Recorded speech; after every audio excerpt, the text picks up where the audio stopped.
Some animals in medieval France had their day in court. One of them never came back. Unlike that poor pig, the like button still around barely tapped to resuscitate. Chapter 1. Athens. Unfit citizens could be declared idiots. In the crowded public spaces of ancient Athens, where marble colonnades echoed with argument and decision, the pulse of the city was not set by kings or generals, but by citizens, ordinary men who held in their hands the responsibilities of governance. To be an Athenian citizen in the 5th century BCE was not simply a legal status. It was an active role, a moral calling, and a defining element of one's identity in this city-state. One of the first great experiments in democracy, a man who refused to participate in public life was not merely seen as indifferent. He was condemned as an idiot. Today, the word has been dulled by centuries of misuse. In English and many other modern languages, idiot is an insult aimed at the unintelligent or the absurd. But its Greek root, idiot, originally meant something very different, someone who kept to themselves, who chose private life over public duty. This wasn't a neutral descriptor. In Athens, an idiot was regarded with disdain. He was the man who shrank from the assembly, who declined to speak in court, who avoided election or jury duty, not because he was sick or old or unqualified, but because he chose disengagement. To the Athenians, that choice was shameful. Athenian democracy, for all its imperfections and exclusions, was built on the radical idea that every citizen had a role to play in maintaining the life of the police. Citizenship wasn't passive. It was a job, sometimes tedious, sometimes dangerous, always essential. Athenians voted on laws and treaties, debated military action, managed public funds, and judged criminal trials. In their world, freedom and responsibility were inseparable. To accept the rights of a citizen, but to reject the duties was in effect to reject the city itself. Polis to the Greeks was more than a physical place. It was a moral and political community, something akin to a living organism. Just as a body needs each part to function, the polis required each citizen to contribute. The word politics itself derives from polis. And in Athens, a man without politics, a man who lived as a private individual untouched by public concerns, was a failure of the system. Worse, he was seen as a threat to it. From a modern perspective, it might seem harsh to punish or shame someone for not wanting to speak in public or for avoiding the messy grind of governance. But for Athenians, democracy was not an entitlement. It was a collective labor. Its survival depended on participation. The democratic institutions of Athens were direct, not representative. There were no professional politicians. Any eligible citizen could be chosen by lot to serve on the council of 500 or to sit as a juror in the people's court. These roles rotated frequently. To refuse them was not just rude, it was subversive. There's no exact equivalent to what we would call compulsory service, but the social and cultural pressures were strong. A man who repeatedly evaded his civic duties risked ridicule, marginalization, and public distrust. His peers might call him an idiot to his face, or worse, use the term behind his back, where he carried the weight of moral indictment. The insult wasn't that he was stupid, but that he was selfish, too absorbed in his own affairs to care for the common good. Plato and Aristotle both wrestled with the role of the citizen. Though Plato was critical of democracy, he still believed that public virtue mattered more than private gain. Aristotle went further, calling man a political animal, one who realized his full humanity only through civic life. In this framework, to abstain from politics was to live less than a full life. A citizen who stayed silent in the assembly or skipped his turn in office was seen as not merely apathetic, but immature. The city needed more than his taxes or his obedience. It needed his voice. Imagine a citizen named Demetrius, a hypothetical but plausible Athenian. He is eligible for the assembly. He owns land, pays his share, and enjoys the protections of the state. But when his name is drawn for jury duty, he declines. When a call goes out for volunteers to speak on a proposed alliance, he stays home. He never votes, never speaks, never serves. Over time, his neighbors notice.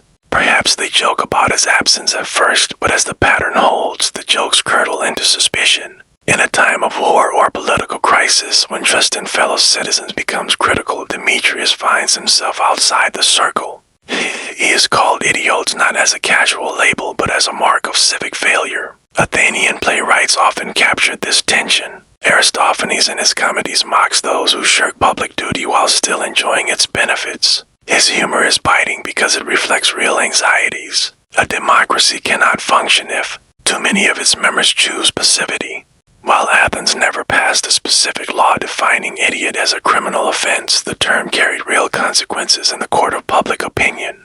Documented instances of citizens being fined for refusing public service. In some cases, repeated refusal to serve on juries or in the council could lead to loss of certain privileges. Even when sanctions weren't formalized, the civic culture of Athens was one of participation. To live in the shadows, to dwell only in the private realm, was to risk losing not only the respect of others but the full meaning of citizenship itself. This expectation of engagement was reinforced by Athenian education. Boys were trained not just in physical or intellectual skills but in rhetoric, but of speaking persuasively in public. The ability to argue a case, to defend a position, to speak in the assembly was seen as a key part of becoming a man. In that sense, public participation was not just a duty but a rite of passage. The idea that one could be a good citizen without being active in public life would have struck many Athenians as absurd. The strength of the democracy rested not in the wisdom of elites but in the shared labor of many. Of course, this system excluded women, slaves, and foreigners, an exclusion that modern eyes rightly question. But within its boundaries, the expectation was clear. To be a citizen was to serve. Over time, as Greek power waned and other empires rose, the sharp edge of the term idiot dulled. As societies grew more complex, the line between public and private life shifted. Citizenship became more abstract, less tied to personal involvement. In Rome, idiot began to refer more to someone unskilled or unlettered, not necessarily politically disengaged. By the time the term reached Latin and filtered into the languages of Europe, it had lost its civic charge and kept only the sting of insult. Yet in its original form, idiot carried a profound warning. It reminded citizens that democracy depends on effort, that freedom without responsibility correlates, that the right to govern oneself is not a gift, but a burden to be carried. There is no need to romanticize Athens. Its democracy was flawed, often exclusionary, and vulnerable to manipulation. But the Athenians understood something vital, that public life is not someone else's business. It is everyone's business. To retreat from it is not merely to opt out, but to fail a shared trust. We live in a different world now. Bigger, louder, more fractured. Participation looks different. Engagement can take many forms. But the old tension remains between those who see citizenship as a duty and those who treat it as a background condition like air or gravity. Ancient Athens, in calling the disengaged idiot, forced the issue. It dared to ask what kind of city can survive when too many of its people no longer care to tend it. And perhaps in that question we find the enduring lesson, not a commandment but a challenge. To be a citizen then or now is not to be perfect or all-knowing. It is to show up, to listen, to speak, to decide, to be counted. The idiots refused all that, choosing private comfort over public concern. In doing so, he lost not just the respect of others, but a part of himself. Athens was not a utopia, but in its insistence that democracy requires more than presence in its demand for participation. It laid down a legacy that still murmurs through time, not in slogans or speeches, but in the quiet, persistent voice of a citizen standing in the crowd, casting a vote, raising a hand, choosing the work of the police over the ease of retreat. That voice, echoing through centuries, still asks the question, will you be part of the city or will you be an idiot? Chapter 2. Sparta, Outlawing Currency. In Sparta, even money had weight, not just in value, but in burden. Imagine stepping into a Spartan market, your tunic damp from the morning drills, your hands calloused from spear practice, and under your arm not a pouch of coins, but a bundle of iron bars, thick, rough, blackened by the forge. This was your currency, not minted silver like in Athens, not the brilliant flash of gold that gleamed from Corinthian hands. In Sparta, wealth did not shine, it clanked. This was no accident. It was law. By decree of Leus, the shadowy, almost mythic lawgiver of Sparta, precious metals were outlawed. Gold and silver, symbols of luxury and power in every other Greek city-state, were banished. In their place, oboloi, bars of iron deliberately corrupted in the forge to make them brittle and nearly useless for anything but exchange. These iron rods were heated, quenched in vinegar to ruin their strength, and cut into awkward lengths. A fortune in Spartan currency might fill a cart. To buy a modest cloak could require a bundle the size of a man's thigh. Theft was discouraged not by locks or guards, but by sheer impracticality. What thief could sneak away with a currency he couldn't carry or spend outside the city walls? This radical economic policy was part of a larger vision, a total reshaping of life in service to the state. The lion reform said to have been delivered by Lycurgus after a Delic oracle's guidance redefined what it meant to be a citizen. They stripped away personal comfort, private wealth, and even individual desire. The aim was not happiness, but harmony, not freedom, but order.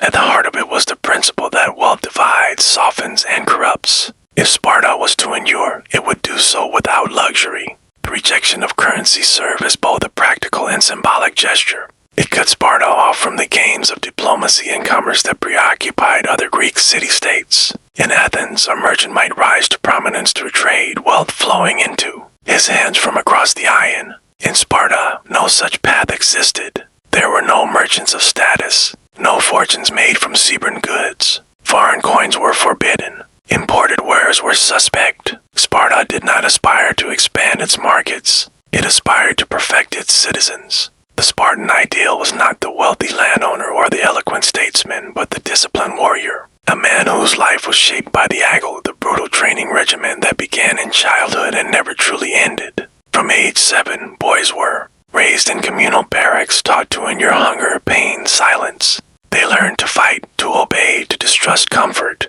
The use of iron bars as currency was a seamless extension of this ethos. Just as the body was hardened through trial, the economy was dulled to prevent temptation. If something could not be earned through toil or distributed through the state, it had no place in the Spartan world. The Spartan agora or marketplace would have looked strange to an Athenian. No colorful stalls spilling with imported luxuries, no clinking of coins, exchanged for rare spices or delicate fabrics. Instead, a rigid simplicity ruled. Local produce, basic necessities, transactions done not with ease, but with effort. One might need multiple oboloi for a pair of sandals, each iron bar weighing nearly a pound. A trip to market became a physical task, reinforcing the idea that even consumption must be earned. Outside Sparta, the iron currency was viewed with abasement or contempt. Traders found it useless. Foreign powers dealing in silver dramas and gold status could not conduct business with the people, who refused standard coin. This economic insularity contributed to Sparta's cultural isolation. Diplomats had little to offer Sparta in trade, and Spartan wealth measured in strength. Not silver was difficult to export, but this too was intentional. Sparta sought not alliance but autonomy. It preferred suspicion to entanglement. Internally, the effects of this system were sweeping. Without gold or silver to hoard, without trade profits to flaunt, Spartan citizens had little means to distinguish themselves economically. The law mandated equal land allotments and state-assigned helots, enslaved laborers drawn from the subjugated populations of Laconia and Messenia. A Spartan's wealth was measured not in assets, but in his reputation among equals, his discipline, his performance in battle. All lived under a strict communal code. Meals were taken together in public messes. Luxury of any kind was frowned upon, and those who pursued it risked shame or expulsion from there. Ranked out the iron currency helped enforce this. It made bribery difficult, corruption tedious. There was no discreet purse of coin to slide across a table, no hidden savings to bend allegiance. Even when Spartan officials were sent abroad, rare occasions the state often had to supply them with foreign coinage, since the iron oboloi were laughed out of any serious negotiation. Sparta's rejection of material wealth was so complete that it required exceptions to engage with the outside world at all. But the system was not without its contradictions. Beneath the appearance of equality among Spartan citizens, Spartiates lay a vast and brutal hierarchy. For every Spartan man trained in war, there were multiple helots working the land, maintaining the supply lines of a military state. These helots lived under constant surveillance with regular purges conducted by secret police to prevent rebellion. They could not own property, could not defend themselves, could not rise. The iron economy kept citizens focused on survival and service, but it also allowed the exploitation beneath them to persist unnoticed or at least unchallenged. Still, for a time, the system worked. Sparta was feared and admired across Greece, not for its riches, but for its warriors. At the mob, a few hundred Spartans held a pass against a Persian horde. In the Peloponnesian War, they defeated Athens itself, not by outspending them, but by outlasting them. Their cohesion, their resilience, their unity, these were their riches. And the iron bars, for all their impracticality, symbolized that iron will. Yet there was a cost. While Athens grew into a center of art, philosophy, and innovation, Sparta remained closed. Its disdain for wealth came with a disdain for novelty, literature, trade, exploration. These withered. Over time, the rigid system that had protected Sparta began to choke it. Population of full citizens shrank as the demands of the system became harder to maintain. Fewer boys completed the AOG. Fewer men held full rights. No incentive for economic growth, no new resources entering the state, and no flexibility in its institutions. Sparta grew brittle. Even the iron bars, once a symbol of incorruptibility, became a liability. Other city-states adapted, developed banking systems, financed fleets, invested in colonies. Sparta remained a landlocked barracks, respected but isolated. Its resistance to wealth kept it pure, but also kept it static. In time, power shifted. Macedon rose, Rome watched, and Sparta, still holding its heavy currency, began to fade. By the Hellenistic period, Sparta's grip on its original ideals had weakened. The old laws were challenged. Wealth, once so firmly rejected, crept back in through land. Consolidation and the dilution of the citizen class. The iron bars remained a memory, a relic of a time when a state could outlaw luxury and build identity on hardship alone. What Sparta teaches is not just about money. It is about control, about how a society can shape behavior by shaping the most mundane aspects of life. How you eat, where you sleep, what you carry to market. The banning of gold and silver was not a quirk. It was a declaration that the state mattered more than the self, that simplicity was strength, and that ease was the enemy of virtue. Walking through a Spartan market, feeling the strain of iron bars against your ribs, you would have understood this. Each transaction reminded you of who you were supposed to be. Not a merchant, not a pleasure seeker, a soldier, a citizen, a servant of Sparta. Even in commerce, there was no escape from the discipline of the state. In that world, hardship was not a problem to be solved. It was the solution, and in the clumsy heft of currency, too heavy to carry, came the message, clear and unyielding. You were not meant to profit, only to serve. Chapter 3. Medieval France. Pigs put on trial. In the shadowed courtyards and cramped chambers of medieval French villages, beneath the weight of stone cathedrals and the toll of church bells, a peculiar form of justice unfolded, one that extended beyond the reach of man and into the animal world. In this time and place, the law did not distinguish sharply between human and beast. It recognized agency in the hoof and claw, and it judged accordingly. Here, a pig could stand accused of murder.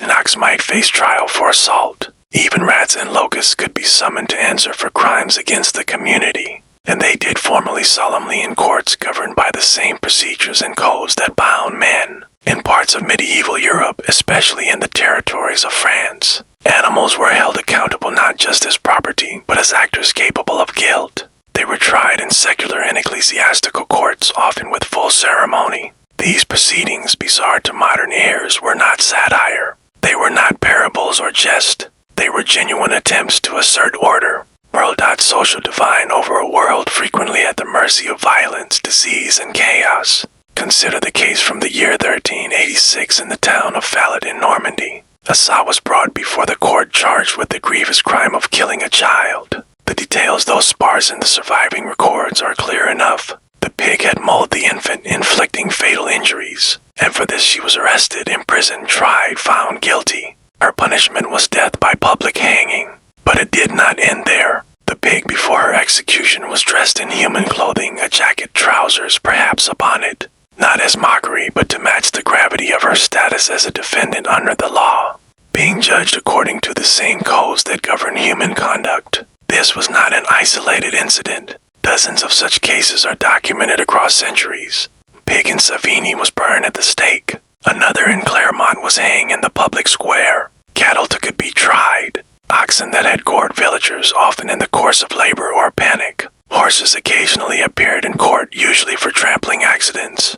Dogs were less frequently prosecuted, but records survive of canine trials, particularly if a rabid dog caused injury. And beyond the barnyard, entire communities of animals could be summoned. Swarms of locusts or rats were sometimes excommunicated by ecclesiastical courts, a sentence carried out with solemn prayer and ritual. These creatures might be warned in advance, given time to depart the region peaceably before the curse of banishment fell upon them. The process was by all accounts thorough. When a domestic animal committed a crime, it was arrested, confined, often in the same facilities used for human suspects. It was assigned legal counsel, typically a local advocate versed in both civil and canon law. The trial proceeded with witnesses, evidence, and formal charges. The judge might hear arguments about intent, about provocation, about precedent. In one case, a pig's lawyer argued that the animal had been improperly supervised and thus the fault lay with its owner. Another defense claimed the sow had been acting in fear, having been struck first.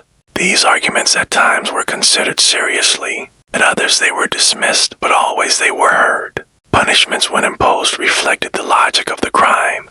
Pig that killed might be hanged or burned. An ox that caused injury might be exiled, sold out of town, or slaughtered with public notice. For vermin and pests, the sentences were symbolic, but no less solemn. Rats were known to be granted delays in court because their representatives argued they needed safe passage to appear. Excommunication rites against locusts were performed by bishops who called upon divine authority to rid the land of plague and famine. To understand this, one must enter the medieval mind, a world in which law, religion, and nature were not neatly partitioned. Cosmos was understood as a great hierarchy ordered under God. Each being had its place and its duty. Sin was not only a human concern, it infected the world. And justice to be meaningful had to extend beyond man. If an animal disrupted that order by violence, destruction, or even defiance, it had to be brought back into alignment. This was more than ritual. It was pedagogy. These trials taught lessons to the community, reaffirmed the boundaries of behavior,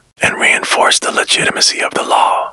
Public hanging of asses sent a message not just to those who might fail to restrain their animals, but to everyone watching that justice would be served even at the limits of reason, that God's order extended everywhere that the court could reach, even the most unlikely of offenders. Animal trials also reflected a broader symbolic framework. Christian worldview of the time was steeped in allegory. Animals carried meaning. The wolf was more than a beast. It represented greed, danger, heresy. The lamb signified innocence in Christ himself. When an animal sinned, it disturbed not only the physical world, but the spiritual one. Response, therefore, had to be measured, structured, and crucially public. There was also beneath the spectacle a more pragmatic motive. Holding animals accountable helped assign responsibility. If a child was killed by a pig, it was not always easy to blame the parents or the owner directly, especially if they were prominent or respected. Trying the animal allowed justice to be seen and sometimes quietly let the human actors off the hook. It served both as a moral release and a legal mechanism. Ecclesiastical courts dealt primarily with creatures beyond individual ownership. Vermin, insects, wild animals, especially when their actions were seen as divine. Punishment. Failed harvest or a plague of rats might be interpreted as a sign of sin within the community. The legal action against these creatures was part prayer, part penitence, and part performance. Civil courts, on the other hand, took up cases involving domesticated animals, those within the human fold. These proceedings mirrored standard judicial protocols with all the bureaucracy and formality that medieval institutions could muster. Not all trials ended in execution or banishment. Some animals were acquitted. Some cases were dismissed for lack of evidence. In rare instances, clemency was granted. The record of a trial in Lausanne includes a full legal brief filed on behalf of a group of weevils accused of destroying crops. Their lawyer, yes, an actual man trained in canon law, argued that the weevils were part of God's creation and had as much right to sustenance as the townspeople. The court, in a split gesture, granted the townspeople permission to sanctify the fields while also acknowledging the weevils' place in the divine order. A compromise of sorts. These events, as theatrical as they may sound, were deeply serious. They were not performed as jest. They carried real consequences both in law and in the imagination of the people. The presence of the community at these trials reinforced collective identity. Here was a shared act of belief, in justice, in order, in meaning, however strange the form might appear to us. Now, there are echoes of similar thinking elsewhere in human history. The Bible speaks of an ox that gores a man being stoned to death. In some ancient cultures, omens were read in animal behavior. But in medieval France, the fusion of Christian doctrine with Roman legal traditions created something unique, a fully institutionalized system that held animals answerable before the law. It was a world where the border between man and beast was porous and where guilt, punishment, and redemption were not limited by species. In time, the practice faded. By the 17th century, with the rise of rationalism and the development of modern legal codes, animal trials were increasingly seen as anachronistic. They dwindled in frequency, then disappeared. But for hundreds of years, they stood as a reminder of a different kind of justice, one that sought to weave all creatures into a single moral fabric, to make sense of tragedy in a world full of mystery and fear. What remains now are the records, hundreds of them, preserved in dusty archives and legal treatises studied by historians who marvel at their detail, their sincerity, their strangeness. And through them we glimpse a mindset radically unlike our own, yet rooted in the same need to assign blame, to find cause, to preserve order when the world turns unpredictable. In medieval France, the Lord spoke not only to men, but to pigs, to oxen, to rats and beetles. It summoned them, tried them, punished them, and in doing so, it sought to declare that even in a world of beasts and blood, justice would be done. Chapter 4. Ancient Rome, beard tax. Sort of. In ancient Rome, a man's face said more than his words ever could, not through expression or emotion, but through grooming. To shave or not to shave, it was a choice heavy with meaning. A clean-shaven chin marked one as Roman in spirit as well as in skin, signaling discipline, civility, and adherence to the social fabric of the republic. Facial hair, by contrast, carried with it the scent of foreignness, idleness, or philosophy. In a society that prized order and self-restraint, even the presence of a beard could be a quiet rebellion. Shaving in Roman tradition was an almost sacred rite of passage. A boy's first shave marked his transition into manhood. The act itself, often solemnized with small ceremonies, showed that he was now ready to shoulder the duties of public life. Roman barbers, known as tonsures, were not merely tradesmen but custodians of a cultural ideal. To maintain a clean face was to declare oneself part of the Roman project. Pragmatic, sober, forward, deaf-facing, the early Roman Republic placed a premium on austerity. Beards were seen as excessive, unkempt, suggestive of other peoples and other values, particularly the Greeks, whose philosophers often sported long beards as symbols of wisdom and withdrawal from worldly affairs. The Romans admired Greek learning but mistrusted what they saw as Greek indulgence, where a Greek might grow a beard to signal intellectual detachment. A Roman shaved to signal engagement, readiness, and reliability. This grooming ideal held sway for centuries, especially among the ruling classes. Roman generals, senators, and emperors alike often presented themselves in portraiture with smooth jaws and stern eyes, their appearance reinforcing the virtues of Romanness. Yet, as with all symbols, the meaning of the beard evolved with the times, eventually becoming a canvas for something more than fashion. The turning point came under the reign of Emperor Hadrian, who ruled from 117 to 138 CE. Hadrian made a conscious break with clean-shaven tradition and grew a full beard, a decision that sparked comment and imitation. He was the first Roman emperor in generations to do so, and he did not act lightly. Hadrian's beard was more than an aesthetic preference. It was a signal, a cultivated alignment with Greek ideals, with Hellenistic intellectualism, and with a vision of Rome not only as an empire of laws and legions, but as a steward of culture and philosophy. Hadrian's biographers noted his admiration for Greek learning and his love of travel throughout the eastern provinces. By wearing a beard, he aligned himself with the philosopher kings of old, situating his rule within a broader Mediterranean intellectual tradition. His grooming choice was widely read as a statement of cultural identity and imperial ideology. The beard became a symbol of an emperor who looked east as well as west, inward as well as outward. After Hadrian, beards gained acceptance among emperors, especially in times when power was contested or introspection seemed necessary. Marcus Aurelius, the philosopher-emperor, wore a beard as thick as his Stoic ideals. Septimius Seus, a North African by birth, used his beard to invoke a more austere martial lineage, drawing on older symbols of masculinity and authority. The beard in this evolving Roman context could signify learning, gravity, or ancestral virtue, but never without intent. It was never just hair. Over time, facial hair in Rome became a register of politics and personality. beard could now indicate an emperor's values or signal a subtle critique of predecessors. Still, in civil society, particularly among urban elites, clean-shaven remained the baseline. To let one's beard grow unchecked was to set oneself apart, willingly or not. The line between self-expression and social deviation remained thin. Across the centuries, grooming had become a quiet language of conformity and dissent. In Rome, the state rarely legislated facial hair, yet its standards were enforced through culture, class, and portraiture. The absence or presence of a beard could imply foreign loyalty, conservative rigidity, philosophical detachment, or even spiritual devotion. Personal appearance was always public meaning. Centuries later and far to the northeast, this symbolic tension would reemerge. This time not as elite modeling, but as direct state policy. In the early 18th century, Tsar Peter I of Russia, later known as Peter the Great, embarked on a sweeping campaign to modernize and westernize his empire.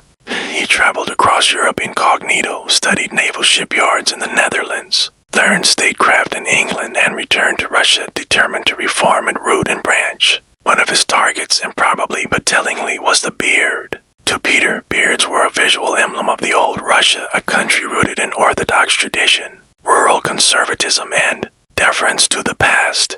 Western Europe, in contrast, favored the clean-shaven face of the Enlightenment. To appear modern, Peter believed Russians would have to look modern, and so in 1698 he issued a decree.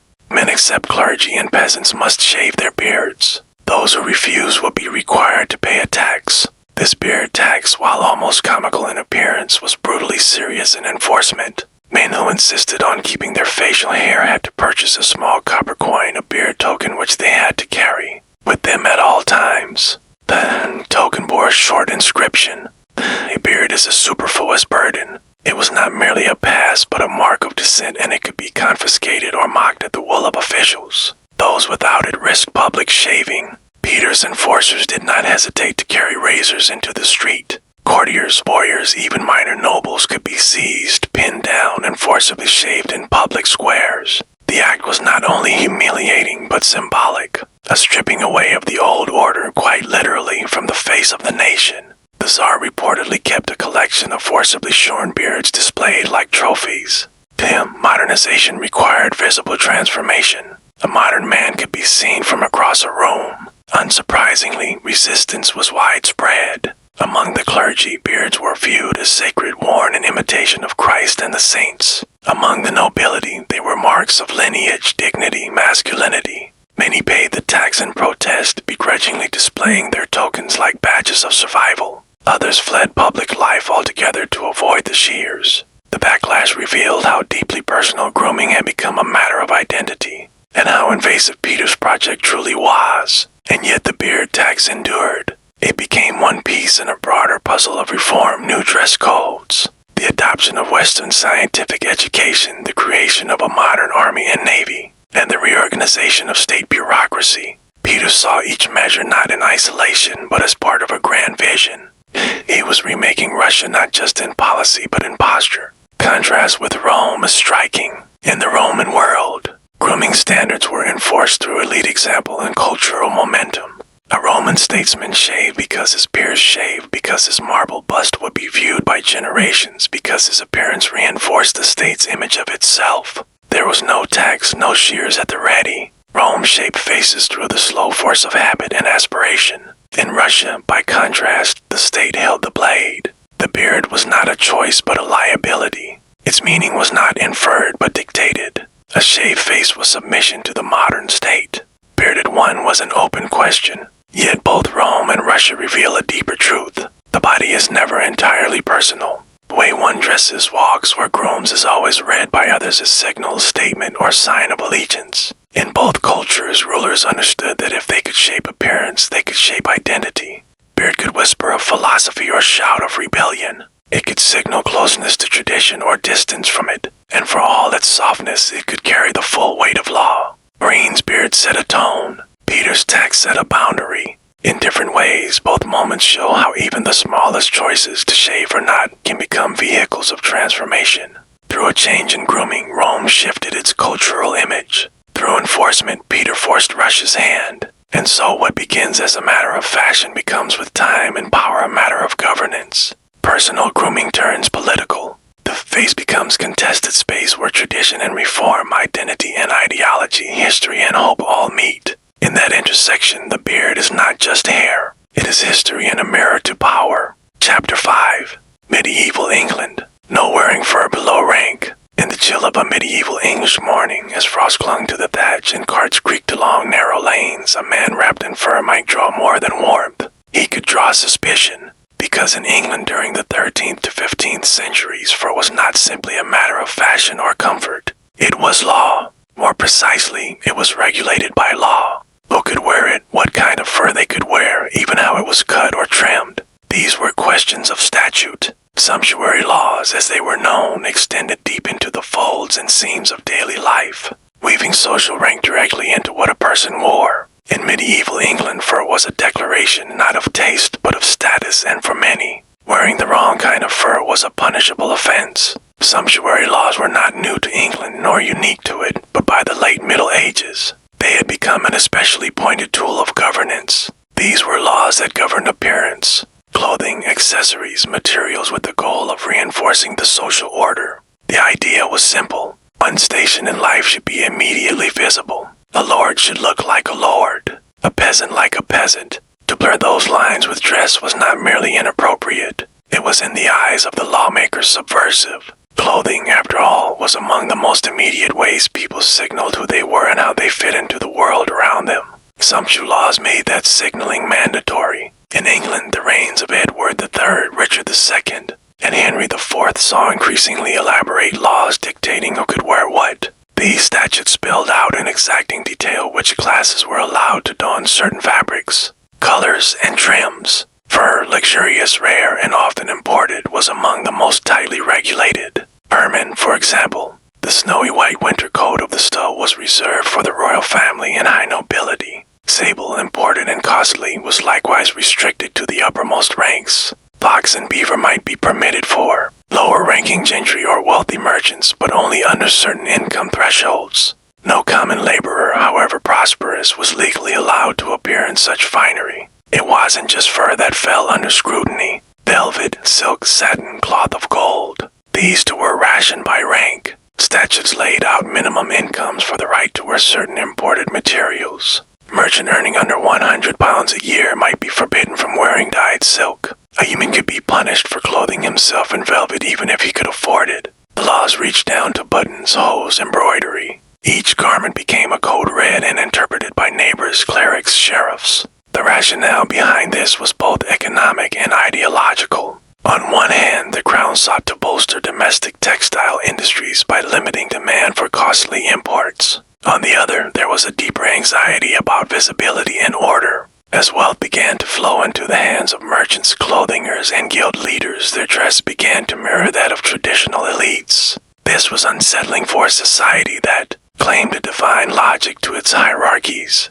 If a commoner looked like a lord, what was to stop him from acting like one? Clothing in this framework wasn't just decoration. It was declaration. Sumptuary laws were the state's attempt to fix those declarations in place. Violations were taken seriously. There were records of individuals fined, detained, and publicly shamed for wearing garments above their rank. A merchant in London might be caught wearing fur-trimmed sleeves and summoned to court. A servant found in a velvet tunic could be stripped of it and made to pay. The punishments were meant not only to correct the individual, but to instruct the public. To wear clothing above your station was treated as a kind of impersonation akin in spirit to lying before a court or forging a seal. It threatened the integrity of a world built on knowing who was who. Consider the livery system, another garment-based marker of allegiance and class. Livery was clothing given by a lord to his retainers, servants, or political allies, often bearing colors or badges identifying the house. It was both a reward and a tool of control. A man in a nobleman's livery carried a kind of authority by association, but only so long as the hierarchy was clear. Unauthorized use of livery could spark legal repercussions. Power of dress was so entrenched that even its indirect associations were policed. Enforcement of these laws often intensified during times of instability. The plague or war upended social norms. When rising prices or labor shortages gave common people unexpected leverage, Parliament or the king might respond with fresh statutes tightening the suradral leash. For instance, after the Black Death in the mid-4th century, laborers found their wages increasing dramatically due to shortages. Suddenly, a thatcher or a brewer could afford clothing once limited to the gentry. This was perceived as disorderly and dangerous. New laws were passed to ensure that prosperity didn't translate into presumption. And yet, like all systems of control, some law was both porous and hypocritical. Wealthy non-nobles found ways to skirt the restrictions. Some paid fines as a cost of luxury. Others used loopholes, claiming gifts, disguising materials, or modifying garments to avoid scrutiny. Nobles themselves were not always paragons of restraint. The same elites who passed laws to curtail ostentation often flouted their own standards with excessive displays of fashion. Kings too were complicit. Lavish courts required opulence. Foreign diplomacy demanded it. What was forbidden in the village might be flaunted at Westminster. Still, the fact that such laws had to be passed and constantly revised reveals how fragile the social order could feel. Behind every statute was an unease that the lines between classes might blur, that appearances might deceive, that the ladder of status might be climbed too quickly. These anxieties were not merely about jealousy or decorum. They were about maintaining a worldview in which everyone had a place and knew it. When dress challenged that place, it challenged the whole structure. Fur was especially potent in this regard. Beyond its cost, fur carried symbolic weight. It was warmth, luxury, rarity. In mind with its pure white came to symbolize not only nobility but spiritual authority. Hence its frequent use in coronation robes and ecclesiastical vestments. To wear fur was to wrap oneself in power. For a servant or a miller to do so, even if he came by it honestly, was to commit a kind of social trespass. A walking contradiction too difficult to ignore. The visual order of medieval England depended on immediate recognition. A glance was meant to reveal a person's rank, profession, and allegiance. The fabric of your tunic, the color of your sleeves, the presence or absence of fur. These were not trivial details. They were mechanisms of governance. In a society without widespread literacy, photography, or standardized records, clothing served as identity paper. The sumptu laws ensured that those papers stayed in order. This legal regime would eventually soften. By the early modern period, the rise of commerce and the gradual erosion of feudal structures made enforcement increasingly impractical. But for centuries, sumptu law remained, one of the quiet yet persistent levers of control. It operated not through armies or prisons, but through thread and trim, cut in cloth. To walk through a medieval English town was to see law on display, the servant in plain wool, the merchant in modest but crisp linen, the nobleman with sable at his collar. To transgress those codes was not just a mistress, but to misplace oneself in the grand design. A world so arranged could be both orderly and oppressive, but its message was always clear. In England, fur was not only fashion, it was permission, and permission, like all power, had to be earned or inherited. Chapter 6, England Witchcraft Act of 1735. By the early 18th century, the bonfires had long since cooled. The frenzy of Europe's witch hunts with their trials, tortures, and executions had faded into uneasy memory. But the belief that unseen forces moved through the world had not disappeared. In English villages and city streets, people still sought out charms, consulted fortune tellers, and whispered about the evil eye. The age of enlightenment had dawned, bringing science and skepticism into law and philosophy, yet among ordinary people. The supernatural still held power. It lingered not in the courts, but in the corners of daily life. It loved potions, lost object spells, whispered warnings of curses, and then in 1735, Parliament made a decisive move not to ban witchcraft that had been done already many times, but to declare in legal language that it did not exist. With the Witchcraft Act of 1735, England did not criminalize sorcery. It criminalized pretending to do it. The act was brief and unambiguous. Its central premise was that anyone claiming to have magical powers to conjure spirits, to predict the future, or to cast spells could be charged with fraud. It repealed centuries of earlier legislation that treated witchcraft as a real and present danger.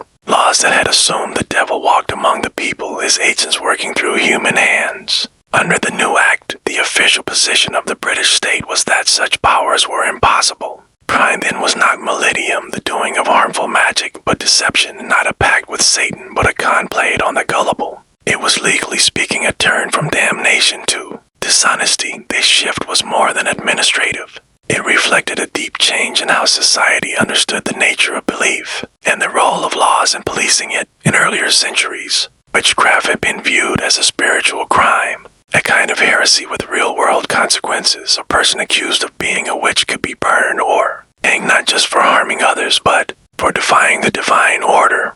Their magic was feared because it was believed to work. The Witchcraft Act of 1735 rejected that worldview outright. It declared that anyone claiming to summon spirits or curse their enemies was by definition a fraud. The state no longer feared witches. It feared swindlers. Targets of the act were not cloaked figures in forests or accused heretics in darkened chambers. They were the so-called cunning folk, wise women and men who offered remedies, readings, and protective charms. They operated openly, sometimes even with the quiet blessing of their communities. These practitioners walked the line between tradition and suspicion, often mixing herbal knowledge, religious symbolism, and intuitive counsel into services that were part medicine, part magic. They provided comfort where doctors could not, answers where the church gave only silence, and they often charged for their work. The 1735 Act made them vulnerable. It did not matter whether their clients believed in their powers. What mattered was the claim. To say one could tell the future, speak to the dead, or remove a curse became a legal risk. Intent didn't matter. The mere performance of magic or even the pretense of it could lead to charges. While the act carried no threat of execution, it did bring fines, imprisonment, and public exposure. Enforcement varied, but the law was not symbolic. People were prosecuted under it. Most were minor cases involving fortune tellers or mediums arrested for taking money under false pretenses. But the act remained active for over 200 years, and its reach occasionally stretched into strange and unexpected corners. One of the most famous applications came not in the 18th century, but in the middle of the 20th. In 1944, with the Second World War still raging, a Scottish woman named Helen Duncan was arrested and charged under the 1735 Act. Duncan was a medium who held seances claiming to summon the spirits of the dead. During one session, she allegedly revealed details of a naval vessel that had not yet been publicly announced as sunk. The authorities, concerned about security and the growing popularity of spiritualism, decided to act. She was tried and convicted under the centuries-old Witchcraft Act for pretending to conjure spirits. She served time in prison, becoming the last person in Britain to be jailed under the statute. The irony was sharp. The act that had once stood as a beacon of Enlightenment skepticism, declaring that witchcraft was a lie, not a threat, had become, in this instance, a tool to silence an inconvenient voice. Duncan's case was not unique.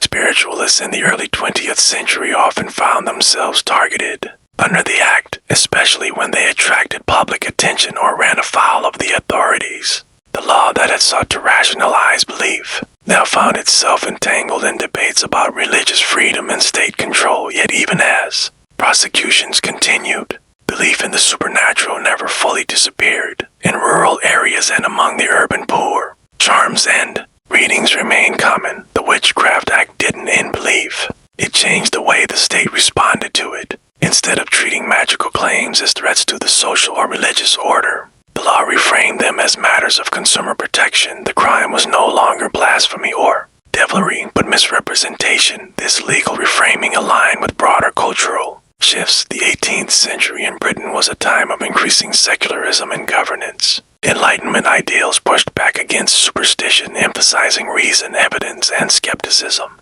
The Witchcraft Act of 1735 was a product of this moment. It signaled that Parliament no longer saw itself as defending a divinely ordered cosmos, but rather a rational and orderly society. The threat was not metaphysical. It was practical. Even the language of the law reflected this turn. It made no attempt to define sorcery, hexes, or dark pacts. It simply outlawed pretending to have magical powers.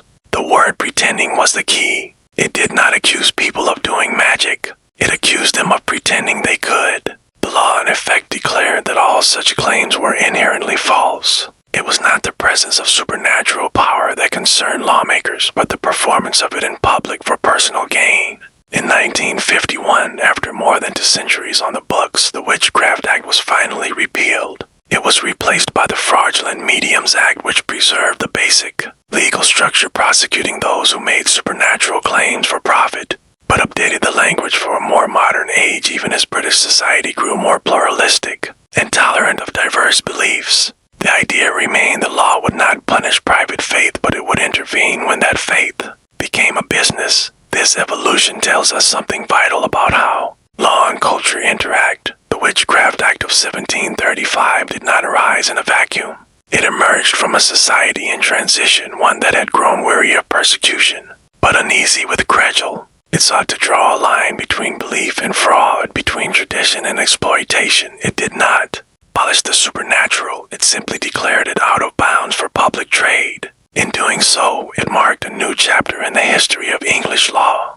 Once the state had acted to defend the soul, it now acted to protect the wallet. Where once it had feared witches, it now feared tricksters. The courtroom no longer dealt in exorcisms and testimonies of demonic pacts. It dealt in receipts, performances, and claims that could be measured to delete or disproven. The Witchcraft Act of 1735 may seem an odd artifact now, a footnote in legal history, but it was in its time a radical document. It codified skepticism. It redefined danger, and it shifted the burden of proof from the realm of spirits to the realm of claims and contracts. It is a reminder that even the most seemingly fantastical laws often carry within them the quiet movements of history, the slow turning of a society toward reason, regulation, and a new kind of order.